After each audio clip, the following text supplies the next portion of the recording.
Hi, and welcome to this episode of I've Got This Kid. I'm your host, Cherina Williams, licensed speech and language pathologist, homeschooling mom of 2, and excited wife of 1. As always, you guys know this is one of my favorite places to be. Why? Because I get to tool you guys up. We get to talk, hang out, chat, laugh together, and you have the option to talk about it on my social media page. So if you are not following me already, feel free to do so. It will be in the link in your show notes or in the show notes below. So guys, this week I was able to be on Debbie Reber's Tilt Parenting podcast. And if you guys do not know who she is, you need to know who she is. She talks about neurodivergence, which is a fancy way of talking about the brain and different thinkers and different learners, and really helping us world changers to become used to what that means, become comfortable with that idea, and how we as parents can navigate through the system. And so not only does she have her own podcast, she also is a New York Times best-selling author, and she has a book called Differently Wired. If you have not read that book, go check it out, because guess what? She has for free. Raise your hand if that's your favorite word. It's one of my favorite words. Free. Chapter 1 of that book. That will also be in my show notes. But if you want to check it out, push pause on me and then go check it out at debbiereber.com. But then come back and then let's keep this conversation going. So world changers, that's all for my announcements today. We're going to get right into things. We are continuing with the Back to School series. And let me tell you something. If you are my friend on Cherina Williams, CCCSLP, on my Instagram page, or if you're my friend on Facebook, then you've seen me posting pictures of my little sugars and us getting used to this academic school year. And let me tell you guys, the first week, I got to stare off, y'all. The first week, mind you, this is my second year, but the first week of this year, somebody was about to be on Zoom school, and it wasn't going to be with me. And I'm not saying no names too, but it was 2 little people whose room is next door to mine. But I was tooled up, world changers. I made sure to get them on schedule quick, because I knew if I didn't get them like in gear, it was going to be it was going to be a tale to tell. You guys were going to see me on the news, world changers. It was going to be a situation. And it was going to be like mad mom who's supposed to be an expert went ham on kids. It was going to look something like that. It was going to be bad. It was going to be bad. And so we got it together. Everybody got it together. We took a deep breath and we got our situation together. And now I think they're on track. Now, because we're still at home, my husband is on the other side of the wall. He came over and got on him. If he comes over about anything, good luck with your life. If he's coming over to get on to anybody, that tells you how that went. So I tell you guys all of this because, 1, I want you to know you're not alone. So when I'm saying that we're better together, even experts have rough weeks. Even experts have new things to learn. And as we go through these processes and as we learn about our sugars and as they're going through different stages and different things and things are changing, and we're in the Bay Area and the wildfires are going on, plus COVID is going on, and all these different things, like kids pick up on that stuff. And so giving them the space to act a little bit silly, but also giving them the space to draw that line in the sand and say, hey, enough's enough. We need to recalibrate together, figure things out, and let's move forward. And I think that's honestly the space that we were in. And so again, I think we're doing much better now. You won't see me on the news, but you might hear me talk to you guys about it because you're my community and I'm your community and I need somebody to listen. And that's what you guys are here for. So today, I'm done ranting. I promise y'all. I promise. Today, we're going to continue with the Back to School series. And today we're going to talk about speech and language therapist role in academia. And you guys are about to learn some new stuff that you're going to be like, why didn't I know that? Why didn't I know this? Why didn't anybody tell me this? Where was the memo? Because I could have saved myself X, or we could have done Y, or I could have been doing Z.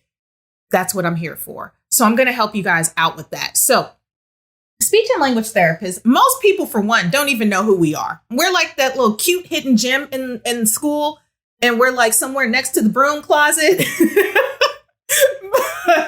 because we don't usually get really big classrooms. We get a little space, and then we usually get our kids out of the class, and then we service their needs, and then we send them back. But that's the thing. Many times, the only time families see us is if something is wrong.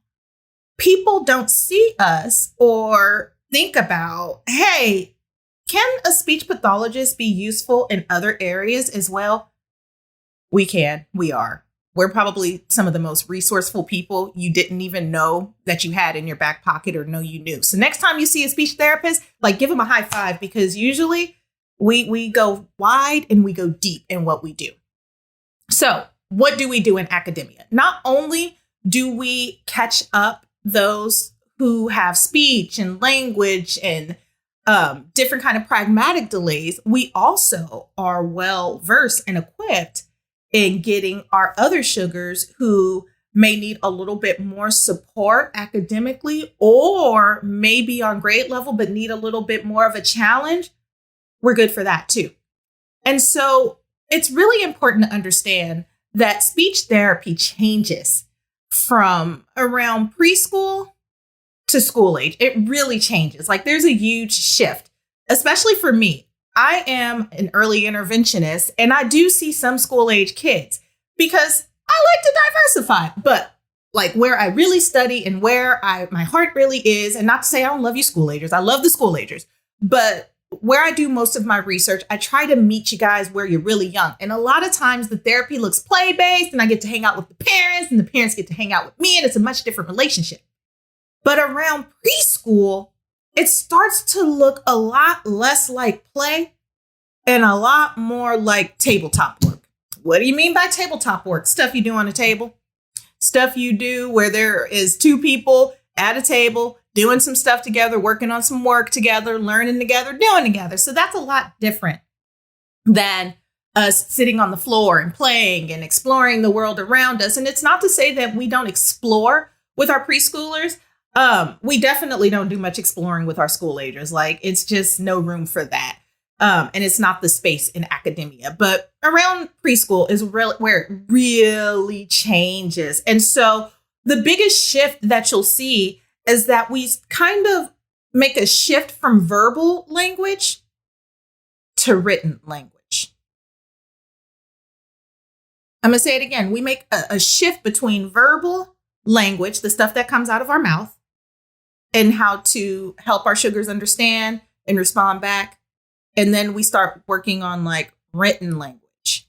And written language looks like how we formulate our words, how we put our words into sentences, how we mark our word endings, how we make sentences, how our sentences turn into paragraphs, how paragraphs turn into essays, how we pick up juicy words, and how we use all of the parts of speech to make good stuff happen. So that's like the biggest shift. And so if you notice, that can happen not just for our sugars who are behind, but again, for our sugars who are age appropriate, on age level, and also for the ones who are ahead of the game. Why, you ask? Because we're the masters of language. We understand the building blocks of language. And in our minds, there's always something else you can do. There's always something to work on. There's always something to be better. Like, we are the nitpickiest people in the world. So we can find that gifted student and still find something in some way to help them improve upon their skills. We do that. We also work on higher level language. That's that fancy word you hear me throwing around all the time called pragmatics. That's social language. So that's the one area that speech and language pathologists, you'll still hear us talking with our kiddos who have difficulties with social interactions, who don't quite know what to say, or who might not get different kind of things in language that we use. Like in the English language, we use a lot of stuff that's not literal, it's figurative, like It's raining cats and dogs outside. Now, I dare you to go outside and see if there's really some cats and dogs out there coming from the sky. Some of the sugars might be like, where are the cats and dogs? We help with that. Or if you have a sugar, again, who may not know how to respond appropriately or feel, comfortable in different social situations, different social scenarios, we work on that. Now, you might be saying to yourself, Cherina, don't try me right now. Like, we're in Zoom school, AB school, kind of school. We don't get to interact. It's not the same. That's not true. Like, there's always a way we can work on social skills. And this is where you, World Changer, can get tooled up with your school-based SLP, because they can give you different tasks that you can try at home. And so if you listen to my last episode, I talked about teaming up with SLPs and gave some really good tips on how you can reach out to them, ask them questions, and get really good information on how to apply the stuff that they're doing at school within the home. And so, yes, you can still work on social skills, because social skills never sleep, right? Unless you're asleep, right? Social skills never sleep unless you're asleep. You get it? You'll get it tomorrow. Anyway, so that's one of those things that we work on. And it's really important that our sugars know how to navigate socially, because, again, it never goes away. You're going to need it at work. You're going to need it in your relationships. You're going to need it to maintain your relationships. You're going to need it in different settings. Like, it's much different to talk to your boss than it is to talk to a friend. And the way that you address a friend is maybe much different than what you would address an elder or somebody else in your community. And so it's important for our sugars to understand these nuances of social language, that higher level language, not only how to respond, but how to shift socially in these different scenarios and how to respond in these different scenarios. Make sense? I hope so. The third thing that we do is we work on, this is one of my favorites. I talk about this all the time, and you guys didn't even know I was talking about it. Executive functioning skills. Guess what that means? Organization. Getting organized, organizing your life, all those schedules, all of those, to-do lists, all of those written tasks, all of those goal charts, all of that stuff is organization. And what I love about executive functioning, now for the little sugars, we have to do it for them. So, like, for example, in my classroom for my 7-year-old, I have everything color coordinated, organized. Why? Because I know he's not going to do it. And why else? Because I know he's not going to keep up with it. He's going to do it poorly. And so when I come in the room, I can say to him, why is the green notebook in the red bin? And he's going to look at it. And he's going to look at me, and he's going to look at it because his brain is going 190 miles per hour. And he's going to quickly move it over because he probably wasn't paying attention in the first place. And I want him to pay attention, but I want him to gradually learn how to pay attention. And the only way that I could get him to learn how to pay attention and how to be organized is by creating a space that's organized. Now, world changers, you've heard me talk about this from my little sugars as well. Organizing the play space. That's early executive functioning, getting things organized. Why? Because it helps our minds stay organized. When I know that this goes here and that goes there and that goes here, then that goes there, then one, it's easier to find stuff. It's also easier to navigate through stuff. And it's also easier when I need to go back and look for notes or look for things. It's easier to find, right? And this holds true also for the adults as well. Like, having a really good organized space keeps us in check. Having mental organizers, that don't always work, especially as you get a little bit older, but having organizers. I think I have 3 or 4 different planners for 3 or 4 different reasons. And I have kind of the same thing for the kids. I have for them their academic calendar. That's for me. They don't need to know, what they're doing on Wednesday in ELA. They don't care. They don't care. They just need me to navigate that. But what I do have for them is a daily schedule chart for them to know when it's time to work independently. You do this, this, and that. That's simple executive functioning. Now, as the sugars get older and they get more subjects, this is where it becomes crucial for them to know how to navigate and how to stay organized. So, for example, you might have one subject, The folder might look like this, and there's 7 different tabs in there. And the reason why you want to have that is because you want to know where your notes is, where your vocabulary is, what the content was, what your written work was, what your graded work was, what you're working on next, what your homework is, all of those things. And so it's hard to throw that at sugars as they enter middle and high school and expect them to master it in a way that they're successful. And so again, this is where we become the models for them, and we do it for them. We start off while they're young, and then we help them along the way. And then we turn it over to them by middle school and say, okay, you know what good organization looks like. Let's put this thing together. And now you keep in charge of it. And not only that, you create it in a way that works for you. And so I've been doing this with my daughter for a while, and she's in the 6th grade this year. I'm aging myself, y'all. And it's funny because I see her now taking more ownership on how she wants her stuff to be. And granted, her stuff is still color coded too. But as far as like how she has it structured, she has it for herself. But speech and language pathologists can help guide that.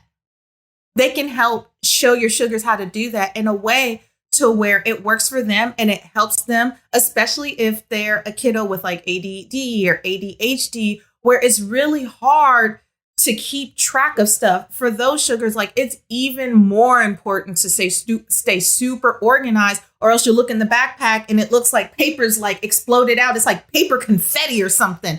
And so, it's not just with that population. Again, I've seen this with children who are typically developing and are completely disorganized and have no clue where to start.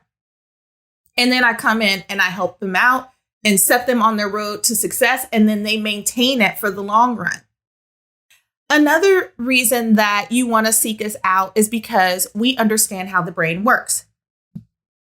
And so you might want to know, or maybe thinking why is that important? Why does that matter? Why does it matter if speech language pathologists and academia know how my brain works? What does that have to do with me? What does that have to do with my sugar? Well, it has to do with we understand how the brain processes information. And so again, this goes back to I talk, you listen, you take that information on this side of the brain, you process that information. The information goes through all of these little channels through your brain, ends up coming back out here, and the speech motor programming comes around here because you've got your thought now and you know what you're going to say, and then you're going to spit it out.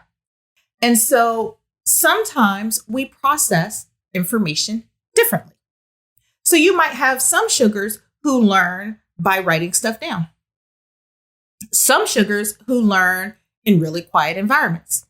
Some sugars who learn in environments to where they need a little bit of noise because they need their brain to hold on to information. Some sugars who are you just got to come up with something. And so us understanding how the brain works, it helps us understand how to deliver that information. And this goes a little bit, this is where we really separate ourselves from the tutors and the educators, because we understand, again, the building blocks of language and how it takes place, not just the stuff that comes out of your mouth and the stuff that you write down, also the way that you think, the way that you process literacy, the way that you process reading information. We look at that too. How are you processing just simple words? How are you processing longer sentences? How is it you're taking in this written information? How is it that you are producing written information, right? Because the stronger your vocabulary and the stronger you have, the stronger you're tooled up and the more you know up here, the more that's going to come out there, right? Because if there's not a whole lot of vocabulary, then there's not going to be a whole lot to think about or write about. And if there's not a whole lot of imagination developed, then it's going to be difficult when it's time to take information from here, and put it on here, on that piece of paper.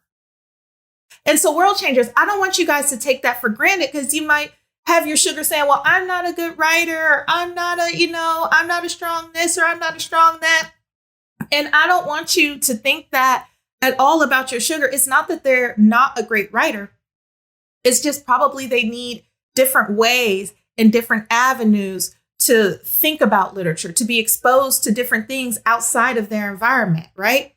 Because the more that we see outside of our everyday lives, and I don't care if you're in an urban place, a suburban place, I don't care if you're in a rural place, I don't care where you are. If you're only seeing the same thing and exposed to the same thing without seeing other ways and other forms of lives and seeing things from other people's perspectives, then it's really hard to pull it's hard to pull information to be able to relate and to put it on paper. That's a whole nother episode, y'all. I went off. Okay, so let me get back on track. Another thing we look at is auditory processing. Again, this goes back into, if I give you information, how are you taking that information in and processing it? And this transcends across subjects. Like, this isn't subject specific, right?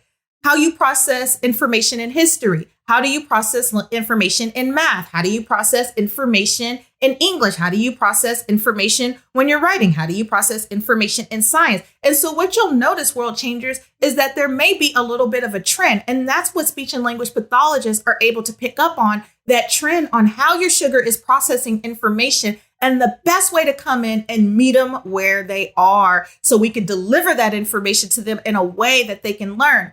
Because a lot of times our sugars are like, I'm not a great student, or I'm not great at this subject, or I'm not great at this, and I'm not great at that. That's not necessarily the truth. The truth of the matter is the information probably needs to be delivered in a different way that aligns with the way that they process information.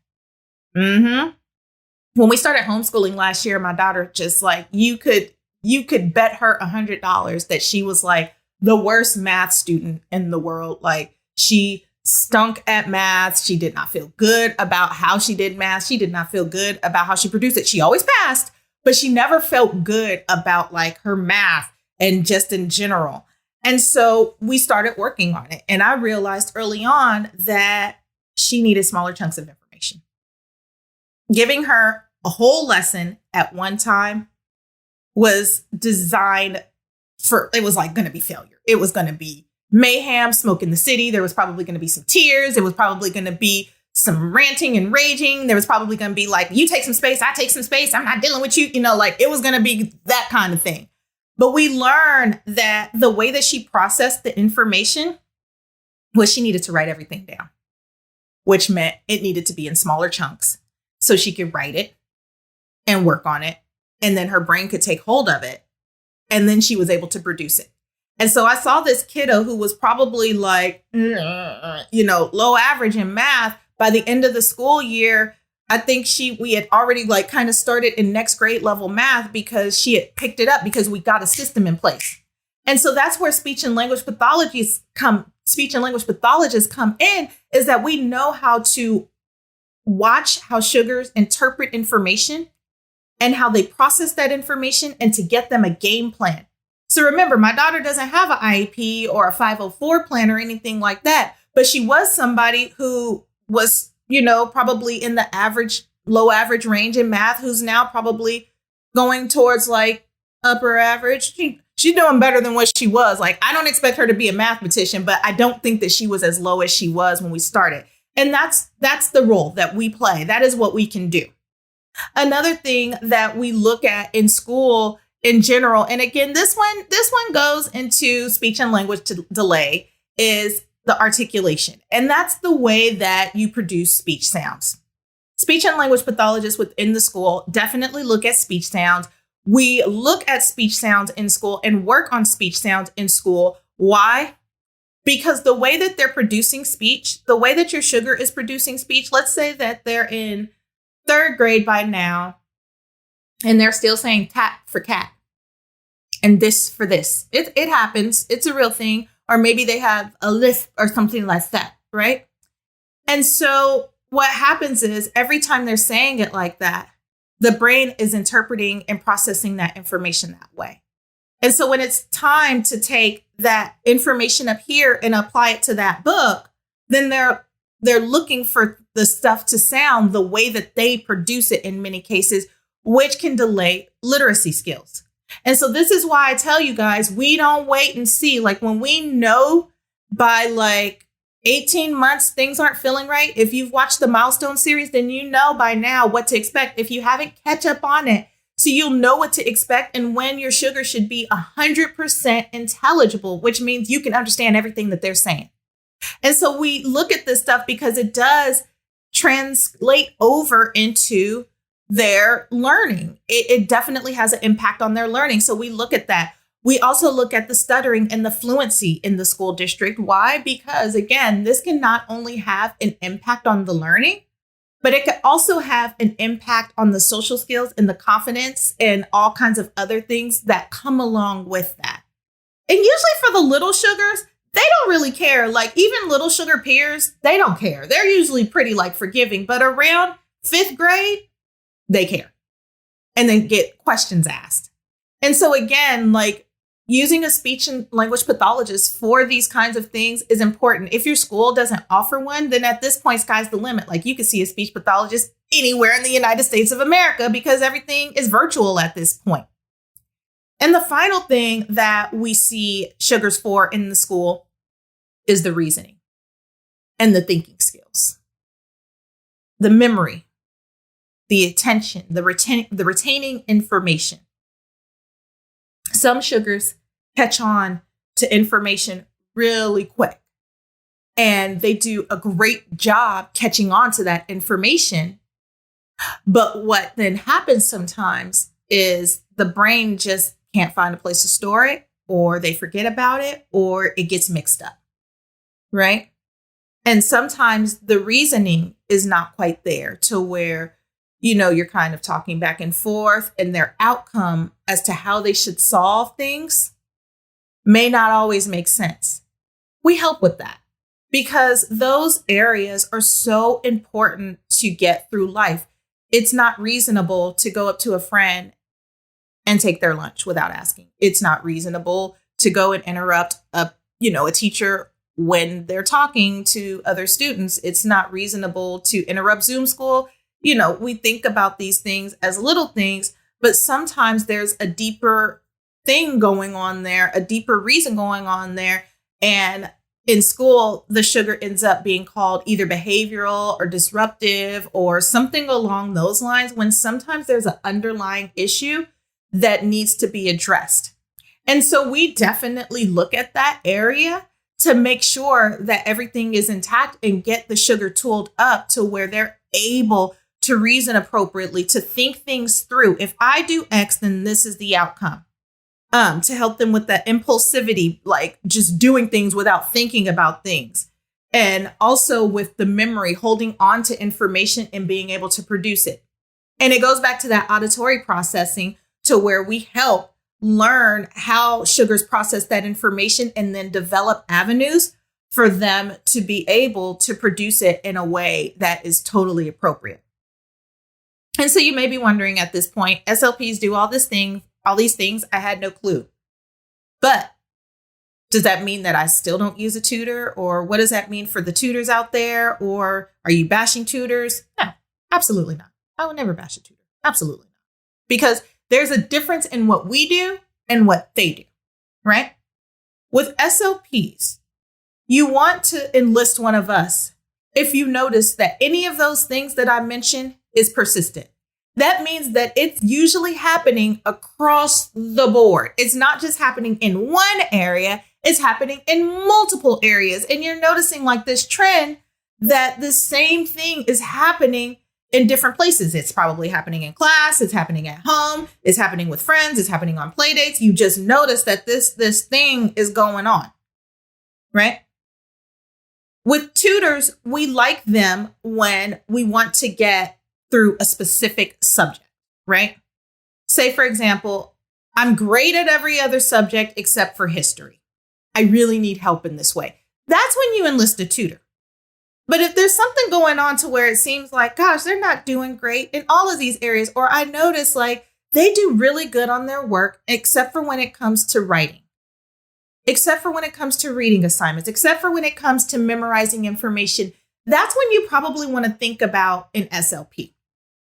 Because again, it's going to go across different scenarios. It's going to go across different places. It's going to happen in more than one place. That's when we want to look for an SLP over a tutor. But again, tutors are great for subject specific stuff. And if you have a sugar who's seeing a tutor for a few different things, then you still might want to enlist a SLP just to take a look at things and look at like those little areas, those little fine details of what's going on. Because a lot of times there's underlying things that we can team up with the tutor and help them resolve. So that doesn't necessarily mean fire your tutor. It means that there might be something else going on that we need to prescribe and help.